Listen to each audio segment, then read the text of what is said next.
Bonjour à toutes et à tous, bienvenue dans cette nouvelle vidéo. On va parler du marché actions et en particulier des actions thématiques. Et pour ce faire, quoi de mieux que d'échanger directement avec le patron de la gestion thématique. Je veux parler de Frédéric Tassin.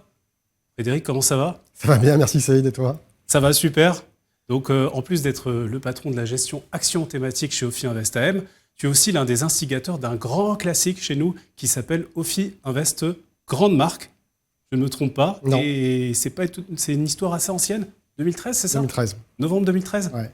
Voilà. Alors, la question que j'ai envie de te poser, c'est à l'époque, on va revenir en 2013, comment est venue cette idée des grandes marques?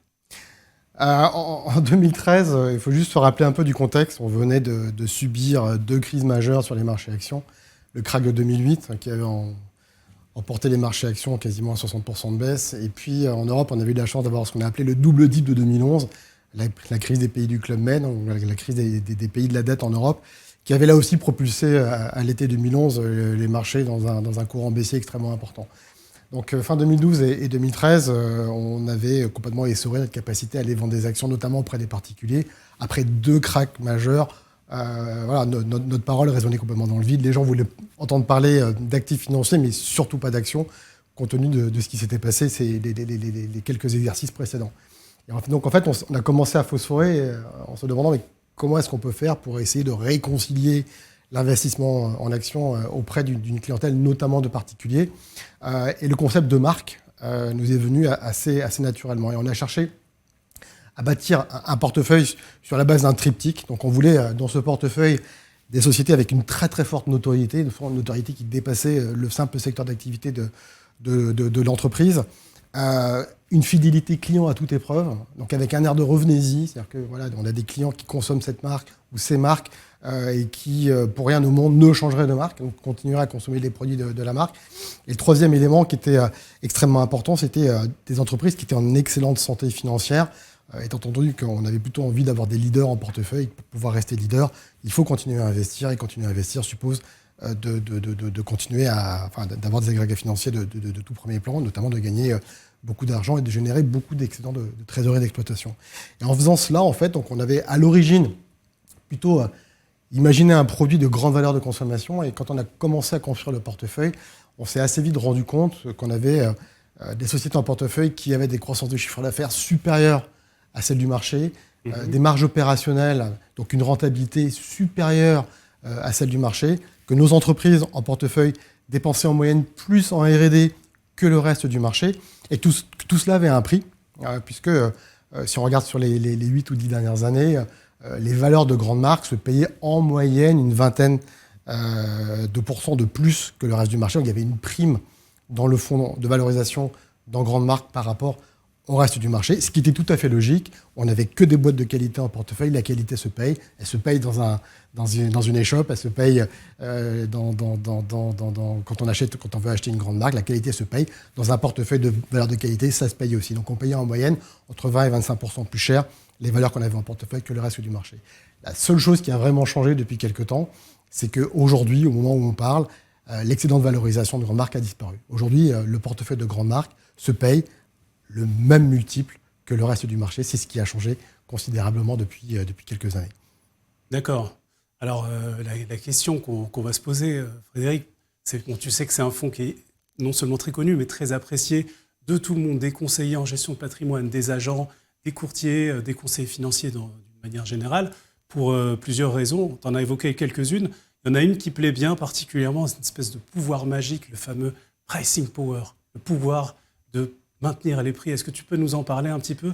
Oui, en fait, ce que l'on cherche avant tout dans le portefeuille, c'est ce qu'on appelle les price makers dans notre jargon. Donc, les sociétés qui vont fixer leur environnement de prix, quelles que soient les conditions de température et de pression. Donc, elles peuvent plus ou moins s'affranchir des cycles économiques, donc de la variabilité des cycles économiques et financiers, et elles sont pleinement responsables de leur politique de prix. Donc, quasiment indépendamment également des conditions concurrentielles. Pour ce faire, il faut qu'on ait en portefeuille des actifs rares. Il n'y a que les actifs rares ou que les entreprises qui possèdent une certaine rareté dans les produits qu'elles commercialisent, produits ou services d'ailleurs, ou dans leur excellence opérationnelle. Il faut une certaine rareté. Mais ce qui est rare est cher. Et ce qui est rare est cher. Alors c'est pour ça que je disais tout à l'heure que le portefeuille se payait plus cher en moyenne historiquement que le reste du marché. Donc aujourd'hui, c'est moins vrai. Donc voilà, on a un peu de solde sur le portefeuille. Mais on avait cette rareté qu'on a toujours cherché à avoir en portefeuille. Donc on aime bien les situations un peu oligopolistiques, avec des environnements concurrentiels plutôt relativement réduits, donc peu de compétiteurs. Et souvent, on va avoir tendance à aller chercher le leader dans son segment d'activité. Le leader est toujours celui qui fixe le mieux ses conditions de prix. Encore faut-il qu'il continue à investir, ce que j'évoquais tout à l'heure. Hein. On peut être leader à un moment et ne pas le rester. La seule vraie condition pour le rester, c'est de continuer à investir dans son business model, dans ses process, dans son innovation, garder cette fameuse longueur d'avance que l'on a par rapport aux compétiteurs et qui fait qu'on est un price maker et non pas un price taker. Donc ça, pour le coup, ça reste d'actualité. Et il n'y a pas une crainte que les clients de ces grandes marques, justement, à un moment donné, dans une période de crise comme nous la vivons en ce moment, malheureusement, soient tentés d'arbitrer un peu leurs dépenses et de se dire, bah, tiens, peut-être laisser tomber cette grande marque pour aller sur quelque chose d'un petit peu plus accessible? Alors, c'est pas quelque chose que l'on... Alors, il y a plusieurs types de marques. Si on reste dans le business de la consommation, donc directement auprès des consommateurs finaux... Je te pose la question, d'autant plus qu'on est dans un contexte un peu inflationniste. Oui. Tu vois. Il y a plusieurs éléments de réponse. Quand on est dans des marques de consommation courante, oui, ce phénomène-là est en train de se passer. C'est-à-dire qu'on est sorti de la crise du Covid avec des freins techniques qui empêchaient de produire comme on le souhaitait. Et toutes les entreprises dans le monde ont eu un loisir considérable de monter les prix. Et on s'est retrouvé pendant quasiment 2 années et demie avec des très fortes croissances de chiffre d'affaires dans toutes les entreprises. Mais quand on grattait un petit peu, c'était que du prix ou du mix prix, donc un déplacement de la consommation vers le haut de gamme et très peu de croissance en volume. Et ça, je pense qu'on a épuisé les consommateurs. Les boîtes ont épuisé les consommateurs, notamment dans la consommation courante. Ils sont allés trop fort, trop loin, trop vite, trop d'inflation de prix. Et aujourd'hui, c'est vrai qu'on est probablement arrivé pour un grand nombre de marques classiques, courantes, au bout de l'exercice. Donc ça, on commence à constater dans des marques de consommation de courant un peu de trading down. Et les entreprises cherchent une solution à ce sujet. Ce n'est pas vraiment ce qu'on recherche, nous, en portefeuille. Encore une fois, on est plutôt sur des entreprises qui sont dans des environnements compétitifs beaucoup plus restreints. Et quand on s'expose à la consommation dans le portefeuille, on va plutôt tenter de s'exposer aux consommateurs haut de gamme, pour qui tout va très bien aujourd'hui, hein, et notamment via des entreprises de luxe. Et on voit que même si le luxe a eu quelques remous ces 18 à 24 derniers mois, il est en train de se repositionner de manière assez agressive. On voit que beaucoup d'entreprises de luxe ont repensé complètement leur gamme pour retrouver des moteurs de croissance, et on pense que ça va se matérialiser dans les tout prochains trimestres. Donc, quand on pense à des entreprises qui sont orientées vers le consommateur final, il faut faire assez attention à où on met son argent. Si on est sur de la consommation classique de masse, on a peut-être des sujets de marge, de déformation de marge à la baisse qu'on embarque en portefeuille. Si on est toujours orienté vers le haut de gamme, la fameuse consommation en cas et la branche haute de la consommation en cas, c'est beaucoup moins un sujet. En tout cas, c'est ce que nous disent les entreprises. C'est-à-dire qu'en fait, leur environnement de consommation reste très solide. Le consommateur plutôt typé haut de gamme reste très, très, très solide, toujours présent. Et la consommation en volume reste toujours positive. Donc, et c'est plutôt vers ça qu'on a tendance à vouloir s'exposer. Merci Frédéric pour ces explications très claires. Du coup, la question qui va suivre, c'est comment tu fais dans un monde où on a des réseaux sociaux qui sont omniprésents, qui font caisse de résonance un peu sur tout. Comment tu fais pour distinguer une marque tendance, un peu à la mode, une marque vraiment durable et inscrite dans le temps? C'est relativement simple en fait. C'est ce qui va conditionner l'existence et surtout la pérennité d'une marque, c'est le niveau de barrière à l'entrée qu'elle a imposé à ses compétiteurs. Sans barrière à l'entrée, il n'y a pas de marque durable. On l'a même vu assez récemment dans la consommation avec une société qui s'appelle Oka, qui est la filiale d'un grand groupe américain, Dakers, qui a inventé le max cushioning dans la chaussure de running. Donc ces fameuses semelles hypertrophiées qui permettaient de courir plus vite, de mieux rebondir.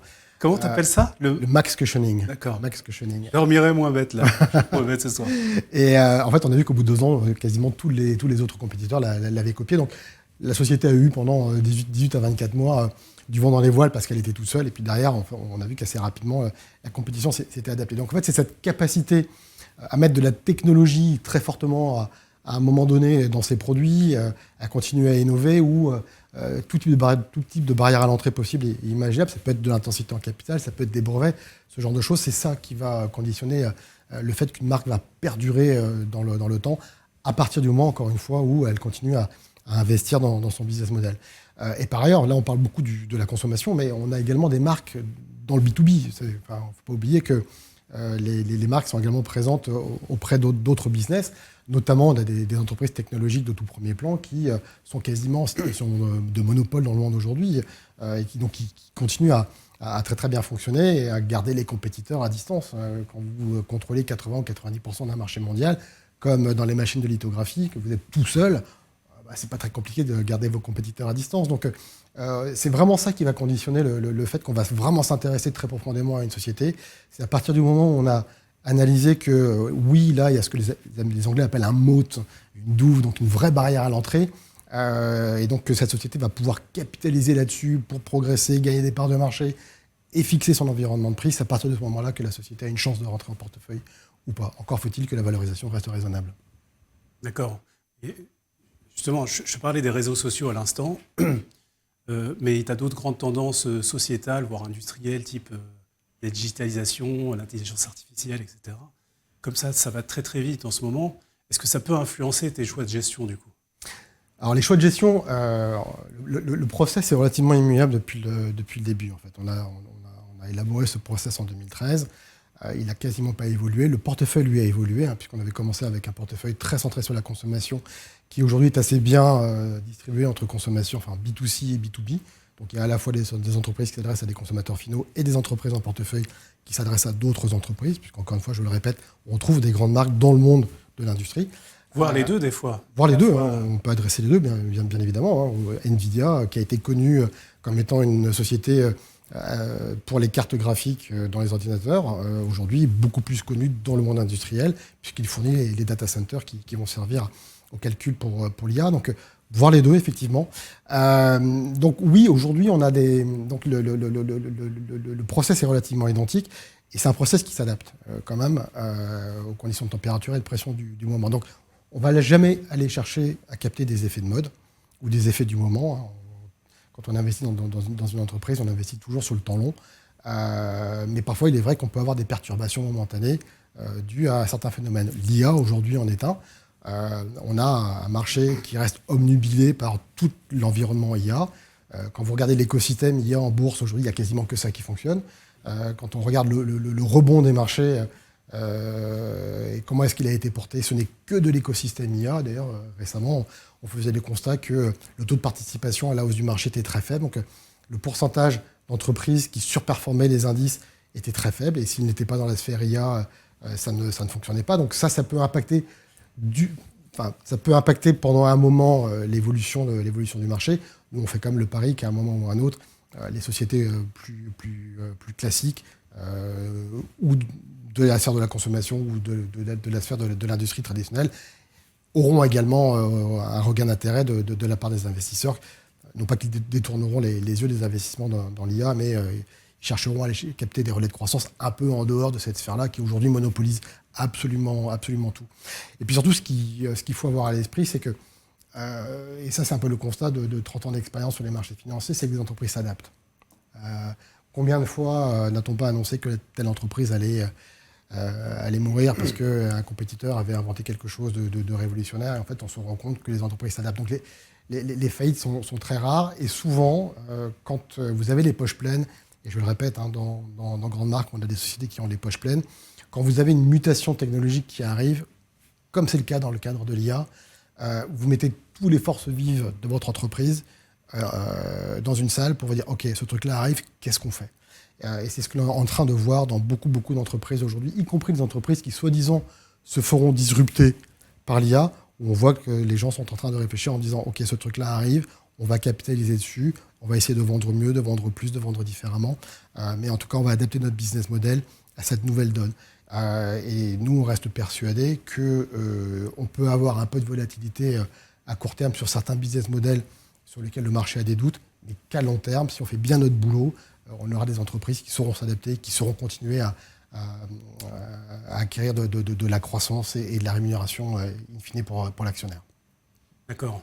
J'avais peut-être une petite dernière question avant qu'on parle du change, notamment du dollar, qui est comme un sujet sur les fonds internationaux. Tu as dit tout à l'heure qu'au début, il était très centré sur la conso. Oui. Tu as dit aussi qu'il était de plus en plus exposé à des entreprises B2B. Ouais. Et ce qui est sympa dans ce fonds, en tout cas ce que les clients apprécient depuis le début, c'est le fait que ce soit un fonds assez généraliste, Ouais. donc diversifié. Est-ce qu'il y a un risque que ce fonds devienne un fonds sectoriel en plus d'être un fonds thématique? Non. Peut-être tu auras toujours des idées sur d'autres secteurs. Oui, alors Si par exemple toutes les idées sont sur un seul secteur, est-ce que ça peut arriver ou pas? Non. C'est pas la philosophie du fonds, non? Du tout, c'est pas un fonds sectoriel. Il n'a jamais été construit comme ça. La philosophie de gestion n'a jamais été construite comme cela. Il y a des secteurs sur lesquels on n'ira pas. Il y a peu de chances sur lesquels, voilà, sur le secteur des services aux collectivités, on n'en a jamais eu en portefeuille. Voilà, on voit pas ce qu'on irait y trouver comme argument pour coller ce genre de valeur dans C'est pas, on dira jamais Fontaine, on boirait pas de ton eau. Non, mais voilà, en fait, dans l'historique du fonds, voilà, ce genre de valeur, on n'en a pas eu. Il y a d'autres secteurs qui n'ont jamais été représentés dans ce portefeuille. On a toujours eu un prisme assez centré sur la consommation. C'est vrai, il y a quand même une surreprésentation des entreprises de consommation dans le portefeuille, ce qui est naturel. Qui fait qu'on a un portefeuille qui évolue aussi au gré du cycle de la consommation. Donc c'est un peu vendu avec. Mais il n'y a pas que ça. Et c'est un peu, là, je pense, la différence par rapport à nos compétiteurs sur le marché. C'est que nous, des marques, on est capable d'aller les chercher dans quasiment tous les secteurs de l'industrie à partir du moment où ça répond aux fameux 3 critères que j'évoquais précédemment: notoriété, fidélité, capacité à continuer à innover. Donc on est sans cesse en recherche de nouvelles idées. On analyse des tas de business models, donc de modèles économiques à longueur d'année. Il y en a plein qui ne qualifient pas pour des tas de raisons. Et puis de temps en temps, on tombe sur la pépite, on se dit tiens, oui, celui-là, ça coche quasiment toutes les cases. On regarde la valorisation. Si la valorisation coche aussi la case, et on appuie sur le bouton. Donc il y a quelques nouvelles idées qui rentrent tous les ans. Mais ce n'est pas un fonds qui a vocation à avoir un énorme taux de rotation. Et ce n'est pas non plus un fonds qui a vocation à n'investir que sur un seul secteur. Là, pour le coup, je pense que ce n'est pas du tout l'objectif recherché par le fonds. Et ça n'a jamais été. D'accord. On va parler devises alors. Oui. Donc fonds international, part non négligeable outre-Atlantique évidemment. Comment tu fais pour couvrir le risque? Est-ce que tu le couvres ou pas? On ne couvre pas le risque de devise. On est toujours parti d'un principe assez simple, d'ailleurs, qui s'est révélé une réalité historique. C'est que quand vous êtes ce qu'on appelle un price maker, donc quand vous êtes capable de fixer vos prix, l'environnement devise, ce n'est pas tellement un sujet pour vous. On a pris à de nombreuses reprises l'exemple du yen qui baissait de 10 ou 15%, que faisaient les marques de luxe européennes présentes au Japon. Elles montaient les prix de 10 à 15%. Donc en fait, on ne couvre pas le risque de change parce qu'on a un petit peu le sentiment que le portefeuille peut s'en affranchir compte tenu des qualités intrinsèques des valeurs qu'on a dans le fonds. En revanche, il peut arriver qu'à certains moments, le change crée de la volatilité. C'était l'exemple en 2025, puisque le dollar baisse de 15% suite au tarif. Le fonds n'est pas couvert, donc mécaniquement, la performance du marché américain à ramener en euros cette année-là était quasiment à zéro. Donc ça peut arriver.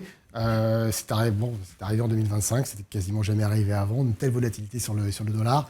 Voilà, donc on va dire que c'est l'exception qui confirme la règle. Mais en règle générale, les sociétés qu'on a en portefeuille gèrent très très très bien le risque de change. Et donc on considère qu'on n'a pas besoin, nous, de le faire à l'échelle du portefeuille. D'accord. Alors, dernière question, 2 en 1. Donc, et puis peut-être une question bonus si on a le temps après. Comment tu fais pour gérer le risque d'obsolescence programmée à la fois et le risque de déclin culturel sur les marques qui va de plus en plus vite justement avec ces fameux réseaux sociaux maintenant? En fait, on a les yeux rivés en permanence sur 2 choses. Alors, l'environnement concurrentiel. Donc ça, on se fait aider. On regarde quasiment à chaque publication de résultats comment évoluent les parts de marché des entreprises qu'on a en portefeuille. Et si les boîtes qu'on a en portefeuille commencent à perdre des parts de marché, c'est un signal d'alerte. Donc il faut qu'on s'intéresse de très très près. Est-ce que c'est structurel ou conjoncturel? C'est juste conjoncturel, c'est pas très grave. Si c'est structurel, on a des questions à se poser. Donc on pilote en permanence l'environnement concurrentiel des entreprises dans lesquelles on a investi. En règle générale, c'est plutôt des entreprises qui ont tendance à gagner des parts de marché. Et l'autre agrégat sur lequel on a les yeux rivés, c'est les dépenses d'investissement, notamment la R&D. Ce qu'on ne veut pas, nous, c'est avoir une entreprise qui amortit plus qu'elle n'investit. Voilà, que quand on investit dans une entreprise, on cherche à s'assurer qu'elle va continuer à investir dans ses business models Et c'est la seule façon pour nous de nous assurer qu'elle capitalise pour son avenir et quelque part aussi pour le nôtre en tant qu'investisseur dans l'entreprise.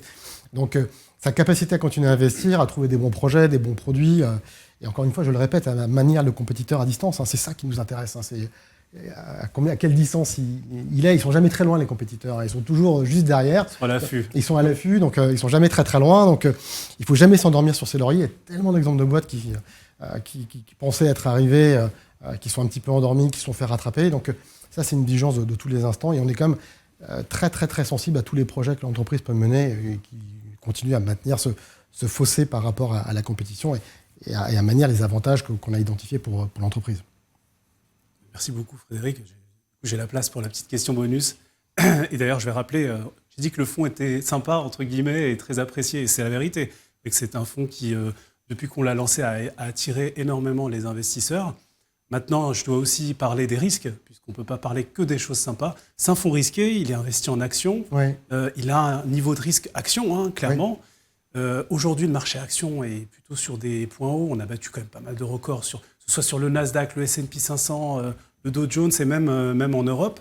Toi, en tant que gérant, et je dirais même en tant que particulier, si tu parles avec ta belle-mère, est-ce que ce fonds ne serait pas intéressant en investissement programmé, justement pour lisser un petit peu ce risque, en acheter de temps en temps pour réduire ou en tout cas avoir un coût d'acquisition peut-être plus intéressant sur le long terme? Alors oui, l'investissement programmé, c'est la meilleure façon de s'affranchir de la volatilité des marchés que nous-mêmes, on a du mal à prédire.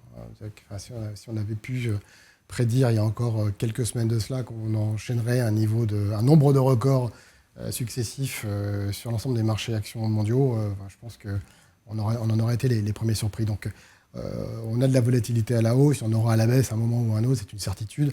Donc l'investissement programmé, c'est une manière de s'affranchir de cela et puis d'avoir une espèce de discipline, une espèce de rhétorique qui fait que, quelles que soient les conditions de température et de pression, on investit. Voilà, et on ne pose pas de questions. Et en règle générale, les retours sont relativement bons, sont meilleurs que si on investit en une seule fois. Nous, c'est ce qu'on fait quand on crée une ligne en portefeuille. C'est assez rare qu'on y aille d'un coup, d'un seul. D'accord, donc même le gérant a cette sorte d'hygiène financière. Oui, on va monnayer les points d'achat sur plusieurs séances, parfois même quand ça va trop vite, quand c'est un peu volatile, ça peut être plusieurs semaines. Donc c'est assez rare qu'on constitue une position en une seule fois. Donc pendant le Covid, par exemple, c'était quelque chose que tu avais déjà mis en place, ouais. On le fait c'était vraiment l'année où on avait eu la plus forte volatilité, je crois. Oui, c'est quelque chose qu'on fait naturellement depuis l'origine. C'est à chaque fois se poser la question de savoir comment est-ce qu'on veut constituer la position, et c'est assez rare qu'on y aille d'un coup d'un seul. Et puis de toute façon, je pense que l'autre avantage de ce fonds par rapport à ce que l'on vit aujourd'hui, c'est qu'on évoquait tout à l'heure le fait qu'on avait une hyper concentration des performances sur un écosystème lié à un élément, la capacité de quelques grandes entreprises dans le monde, 5 ou 6, à dépenser des tombereaux d'argent dans l'IA. Donc ça irrigue tout un écosystème qui a des performances boursières qui sont considérables, qui surfent sur une vague d'investissement qu'on n'a quasiment jamais vue dans l'histoire économique et financière. On va avoir quelques agents privés dépenser 750 milliards cette année et puis apparemment 1 trillion l'année prochaine, c'est du jamais vu. Donc pour l'instant, ça fonctionne très bien. Donc les entreprises de l'écosystème IA font du ski-nautique derrière, tout va très bien. À un moment ou à un autre, le marché aura sans doute des doutes. Donc ça peut durer un moment. La certitude que j'ai, c'est que ça ne durera pas une éternité. Donc à un moment ou à un autre, les marchés auront sans doute un peu des doutes sur la capacité à ces entreprises à continuer à croître de plus en plus vite et assez naturellement se reporteront vers d'autres types d'actifs, actions, qui, eux, n'ont pas bénéficié de cette hausse de l'écosystème. Et qui, aujourd'hui, ont des niveaux de valorisation qui ont, pour beaucoup d'entreprises, très largement décotés par rapport aux historiques. Ce que j'évoquais en préambule, on a toujours eu une prime de valorisation sur le fonds grand marque, on ne l'a plus aujourd'hui. Parce que les sociétés traditionnelles, à forte croissance, aujourd'hui, les marchés ne la regardent pas trop. On regarde de l'IA, et si ce n'est pas dans l'IA, on n'en veut pas. Si ce n'est pas de l'IA, c'est ce qu'on appelle, si pas dans l'écosystème IA, c'est dans la penalty box, comme on dit, donc la boîte des pénalités, et le marché ne le regarde pas. Donc ça peut durer encore un moment, ça ne durera pas indéfiniment, en tout cas moins que les contributions, ça on en est certain. Donc à un moment ou un autre, le marché va vouloir avoir envie de redécouvrir des business models de qualité avec des régimes de croissance pérennes et toutes les caractéristiques que l'on évoquait tout à l'heure. Donc Grande Marque, c'est aussi un fonds qui permet de se diversifier par rapport à une hyper concentration des perfs que l'on vit à l'heure actuelle sur les marchés financiers. Merci beaucoup Frédéric, c'est Merci Saïd. passionnant d'écouter. Donc je rappelle un fonds qui est à la fois diversifié, avec un historique assez long, Ouais. une expertise connue et reconnue chez nous, un fonds qui évidemment, ça reste des actions, c'est risqué, mais l'investissement, lissage, c'est plutôt une bonne pioche quand on a des marchés un petit peu hauts comme en ce moment. Puis j'ai l'impression que tu as encore beaucoup de choses à nous dire. Peut-être qu'on prendra le temps sur une deuxième vidéo pour reparler encore grandes marques. Avec plaisir. À très bientôt. Salut.